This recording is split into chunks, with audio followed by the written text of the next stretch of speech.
La música de Eric San. He examinado mapas de la ciudad con el mayor detenimiento, y aún así no he vuelto a encontrar la Rue du Sel. Sé que todos estos mapas no han sido modernos, pues los nombres han cambiado. Por el contrario, he explorado a fondo en todas las antigüedades del lugar, y en persona he explorado todas las calles, cualquiera que sean sus nombres, con la esperanza de que respondieran al nombre de la calle que conocí como Rue du Sel. Pero a pesar de todo lo que he hecho, no deja de ser humillante que no pueda hallar la casa, la calle, incluso la zona en la que durante los últimos meses de mi humilde vida como un estudiante de metafísica en la universidad, escuché la música de Eric San. Que mi mente esté hecha pedazos, no lo dudo, pues mi salud, tanto física como mental, fue trastornada gravemente durante mi residencia en la Rue du Sel, y recuerdo no haber llevado allí a ninguno de mis conocidos. Pero que no pueda localizar de nuevo el lugar resulta tanto singular como que me deje perplejo, pues estaba tan solo a media hora caminando de la universidad y presentaba peculiaridades que difícilmente podían ser olvidadas, por cualquiera que haya estado allí. Pero nunca he conocido a persona alguna que haya visto la Rue du Sel.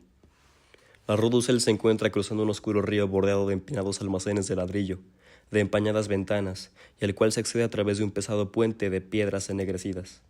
Siempre ha estado en tinieblas por aquel río, como si el humo de las fábricas vecinas apagara perpetuamente el sol. El río igualmente estaba impregnado con maliciosos hedores que nunca había olido en lugar alguno, y que, tal vez, algún día me ayuden a encontrarlo, pues los reconocería al instante. Más allá del puente se encuentran estrechas calles adoquinadas con raíles, y luego llega el ascenso, primero gradual, pero increíblemente empinado conforme se llega a la Rue du Sel. Nunca he vuelto a ver una calle tan estrecha y empinada como la Rue du Sel. Era casi un acantilado, cerrado a cualquier vehículo, conformado por varios puntos llenos de escalones que terminan en la cumbre, con un elevado muro cubierto de hiedras. El pavimentado era irregular, en ocasiones con bloques de piedra, algunas veces adoquines y en otras simplemente tierra con vegetación verdosa y gris que se debatía. Las casas eran altas, con tejados en picos, increíblemente viejas, e inclinadas en forma demencial hacia atrás, hacia adelante o hacia los lados. Ocasionalmente, un par opuesto de casas, ambas inclinándose hacia adelante, casi se encontraban formando un arco a través de la calle, y, obviamente, impedían que gran parte de la luz llegara al suelo. Había algunos puentes en lo alto que iban de una casa a otra a través de la calle. Los habitantes de dicha calle me impresionaron peculiarmente. En principio creí que a razón de los silenciosos y reticentes que eran todos, pero después entendí que era porque todos eran muy viejos. No sé cómo terminé viviendo en una calle como esa, pero no era yo mismo cuando me mudé ahí. He vivido en muchos lugares pobres, de los cuales siempre he sido lanzado por falta de dinero, hasta que, finalmente, fui a dar a la tambaleante casa en la Rue du Sel, mantenida por el paralítico Blandot. Era la tercera casa hacia abajo de la calle, y por mucho, la más alta de todas. Mi habitación estaba en el quinto piso. Yo era el único habitante ahí, puesto que la casa estaba prácticamente deshabitada. En la noche que llegué, escuché una música extraña proveniente de la buhardilla en lo alto, y al siguiente día le pregunté al viejo Blandot al respecto. Me dijo que se trataba de un anciano violinista alemán, un extraño mudo que firmaba con el nombre de Eric San, y que interpretaba por las tardes en la orquesta de un teatro barato. Fue el deseo de San por tocar en las noches, tras su regreso del teatro, la razón por la cual había escogido esa elevada y aislada buhardilla, cuya sola ventana sobre el tejado era el único punto de la calle desde el cual se podía ver hacia la terminación del muro en declive y el panorama más allá.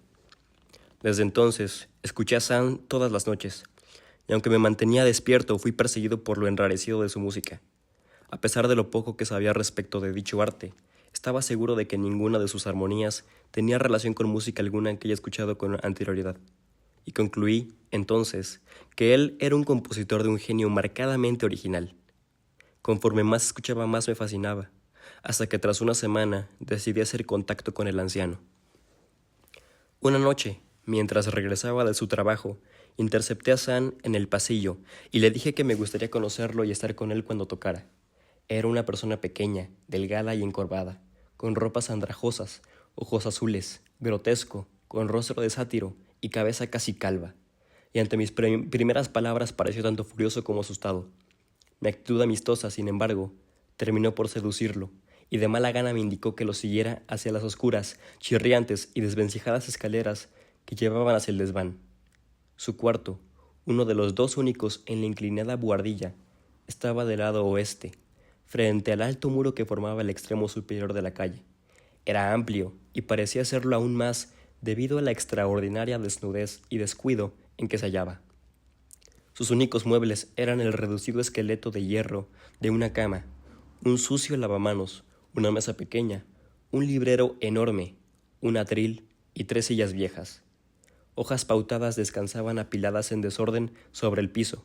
Las paredes las formaban tablones desnudos que probablemente nunca conocieron empapelado alguno, mientras que la abundancia de polvo y telarañas hacía parecer que el lugar estaba más despoblado que habitado.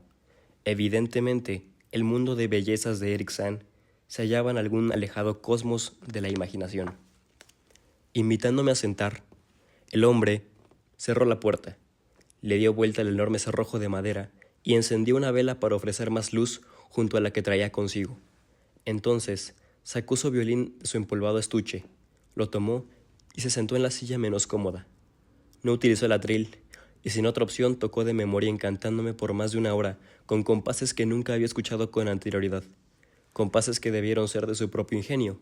Describir su exacta naturaleza es imposible para el no versado en música. Componían una especie de fuga, con pasajes recurrentes de la cualidad más cautivadora, aunque me parecieron notablemente ausentes de cualquier nota extraña que en otras ocasiones alcancé a escuchar desde mi cuarto abajo.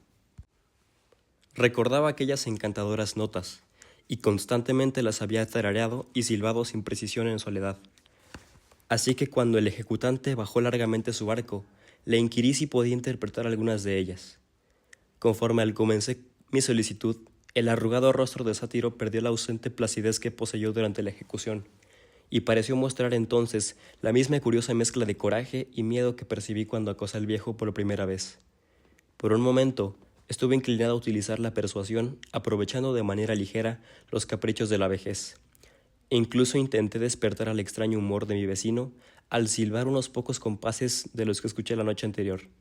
Pero no lo había hecho más que un momento, cuando el músico mudo reconoció el aire expulsado y su rostro repentinamente se distorsionó, con una expresión totalmente más allá de cualquier análisis.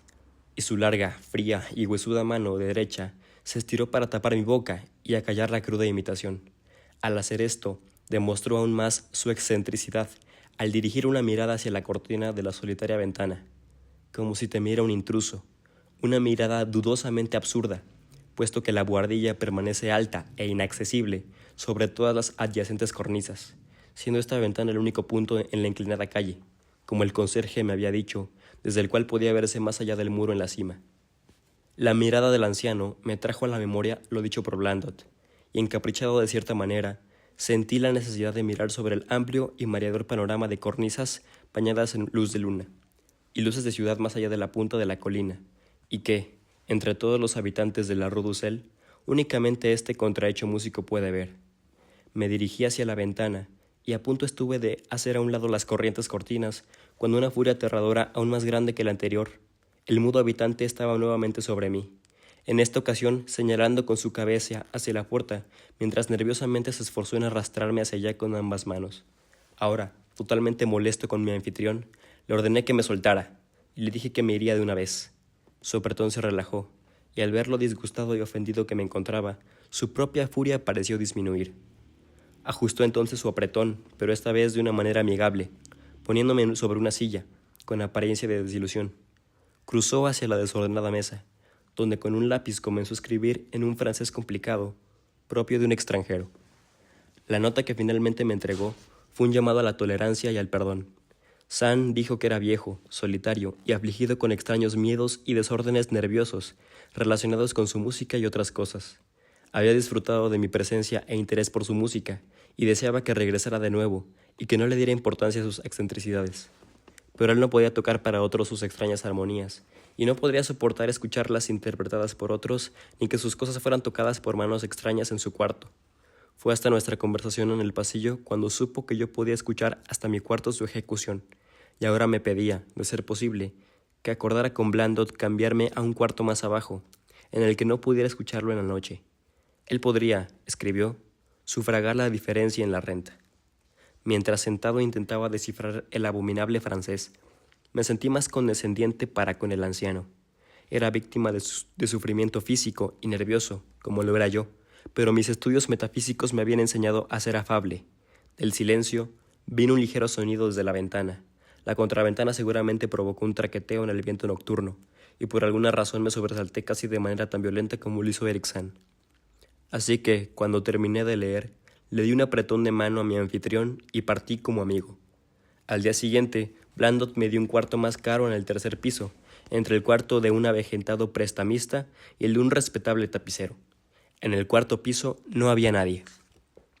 No mucho después, encontré que el deseo de Sam por mi compañía no era tan grande como lo había hecho parecer al momento de persuadirme a moverme más abajo del quinto piso. No volvió a pedirme que lo buscara, y cuando lo buscaba, se mostraba intranquilo y tocaba indiferentemente. Eso siempre fue en la noche. Durante el día dormía y no admitía a nadie. Mi relación con él no prosperó, a pesar de que el cuarto en el ático y la extraña música parecieron fascinarme de manera rara. Tenía una curiosa necesidad de mirar por aquella ventana, sobre el muro, y la inaccesible cuesta abajo, allá con los resplandecientes tejados y las torres que deben esparcirse. En una ocasión, subí a la buhardilla durante las horas de teatro, cuando Sam estaba fuera, pero la puerta estaba cerrada con llave. En lo que sí tuve éxito fue en escuchar a lo lejos la interpretación nocturna del anciano mudo. Primero, subía de puntillas a mi antiguo quinto piso. Luego, con la suficiente audacia, lograba saltar al último crujiente escalón de la buhardilla en lo alto. Allí, en el vacío descanso, afuera de la poderosa puerta con el ojo de la cerradura cubierto, constantemente escuché sonidos que me llenaron de un pavor indefinido, el pavor producido por el vago asombro y el misterio amenazador. No fue que los sonidos fueran horrendos, pues no lo eran, sino que presentaban vibraciones que no sugerían nada terrenal, y, a ciertos intervalos, asumían una cualidad sinfónica que difícilmente pude concebir como producida por un solo intérprete. Ciertamente, Erikson era un genio de energía salvaje. Conforme la semana pasó, la ejecución se volvió más enérgica, mientras el anciano músico adquiría un mayor aspecto demacrado y una actitud furtiva que era vergonzoso presenciar. Ahora se negaba a admitirme a cualquier hora, y me evitaba cada vez que nos encontrábamos en las escaleras. Fue entonces que una noche, mientras escuchaba junto a la puerta, oí el chillido del violín aumentar hacia una caótica babel de sonidos. Un pandemonio que pudo hacerme dudar de mi propia y frágil sanidad, de no ser porque detrás de la trancada puerta venía una trágica prueba de que el horror era real.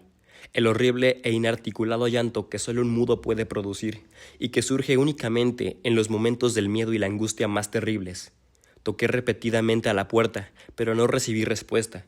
Después, esperé en el oscuro pasillo, temblando de miedo y frío, hasta que escuché el débil esfuerzo del músico por levantarse del suelo, apoyándose en una silla. Creyendo que apenas estaba consciente tras un desmayo, renové mi golpeteo y al mismo tiempo decía mi nombre para tranquilizarlo. Escuché a Sam tropezar hacia la ventana y cerrar tanto contraventana como ventana. En esta ocasión la felicidad de tenerme ahí fue real, pues su distorsionado rostro me miró con alivio mientras se agarraba a mi abrigo como un niño se adhiera a la falda de su madre. Temblando de manera patética, el anciano me llevó a una silla mientras él se hundía en otra, al lado de la cual sacó su violín y arco, y se sentó sin hacer nada por un tiempo, meciéndose extrañamente, aunque sugiriendo paradójicamente que escuchaba con intensidad y terror. Después pareció estar satisfecho, y pesándose una silla junto a la mesa, escribió una breve nota, me la pasó y regresó hacia la mesa, donde comenzó a escribir rápida e incesantemente.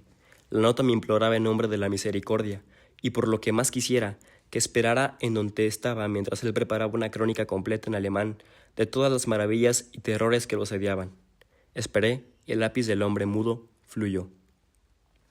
Fue tal vez una hora después, mientras aún esperaba y mientras el viejo escribía fervorosamente en hojas de papel que continuaban apilándose, que vi los indicios de que Sam tendría una horrible conmoción. Indudablemente, miraba hacia la ventana con cortinas y, estremecido, escuchaba. Entonces, creo que yo mismo imaginé escuchar un sonido, aunque no fue un sonido horrible, sino más bien una nota musical infinitamente distante y exquisitamente no muy alta, sugiriendo la presencia de un intérprete en una de las casas vecinas o en algún domicilio más allá del elevado muro sobre el cual nunca había podido mirar. El efecto fue terrible sobre Sam, pues dejó caer su lápiz, Se levantó repentinamente, agarró su violín y comenzó a desgarrar la noche con la interpretación más enloquecida que haya escuchado salir de su arco, con excepción de lo que escuchaba cuando me encontraba tras la puerta. Sería insuficiente describir la manera de tocar de Eric Sand durante aquella pavorosa noche. Fue más horrible que cualquier cosa que yo haya escuchado, pues ahora pude ver la expresión en su cara, y pude entender que en esta ocasión el motivo fue el miedo absoluto. Estaba intentando hacer un ruido para prevenir o sofocar algo. No podría imaginar qué podría ser, pero sorprendentemente sabía que algo había. La interpretación evolucionó de manera fantástica, delirante, histérica, aunque mantenido hasta el límite las cualidades del genio supremo que este extraño anciano músico poseía. Reconocí el estilo. Era una salvaje danza popular húngara de teatro, y por un momento reflexioné y entendí que fue la primera ocasión que escuché a Sand interpretar la música de otro compositor. Más fuerte, más salvaje y más salvaje, se remontó el chillido y el quejido de aquel desesperado violín. El ejecutante estaba empapado en una increíble transpiración y se retorcía como si se tratara de un mono, siempre venido frenéticamente hacia la ventana con cortinas. En sus frenéticos compases casi pudo observar sombras de sátiros y bacanales bailando y dando vueltas de manera insana a través de abismos hirvientes de nubes, humo y relámpagos. Y entonces creí escuchar una chillona y continua nota que no venía del violín, una tranquila, deliberada, sensible y graciosa nota proveniente mucho más allá del oeste. En este trance fue que la contraventana comenzó a vibrar ante un viento nocturno aullante que surgió como si se tratara de una respuesta a la enloquecida interpretación que dentro sucedía. El vociferante violín de Sand ahora llegó más lejos de sí, emitiendo sonidos que nunca habría pensado que pudiera producir un violín. La contraventana vibró con mayor fuerza, se soltó y comenzó a azotarse contra la ventana. Fue entonces que el cristal se rompió en pedazos bajo los impactos persistentes, y el frío viento se coló dentro, haciendo que las velas chisporrotearan y que crujieran las hojas de papel sobre la mesa en las que Sand había comenzado a escribir su horrible secreto. Miré a Sand y noté que estaba más allá de la observación consciente. Sus ojos azules casi se desorbitaban, vidriosos y sin visión, y la frenética interpretación se había convertido en una ciega, mecánica e irreconocible orgía que ninguna pluma podría sugerir. Una repentina ráfaga, más fuerte que las otras, captó el manuscrito y lo arrojó hacia la ventana. Perseguí las hojas que volaban con desesperación, pero se habían ido antes de que llegara a los demolidos vidrios. Entonces recordé mi antiguo deseo de observar a través de esa ventana, la única ventana en la Rue du Sel, desde la cual uno puede ver la cuesta más allá del muro y la ciudad que surge debajo. Estaba muy oscuro, pero las luces de la ciudad siempre estaban prendidas, y esperé verlas a pesar de la lluvia y el viento. Aún así, cuando miré desde esa ventana, la más alta de las buhardillas, mientras las velas chisporroteaban y el insano violín aullaba a la par del viento nocturno, no vi ciudad alguna desplegarse, ni ninguna luz amigable resplandeció desde calle alguna. Solo se veía la oscuridad del espacio ilimitado, inimaginable espacio vivo, con movimiento y música, y sin semejanza terrenal alguna.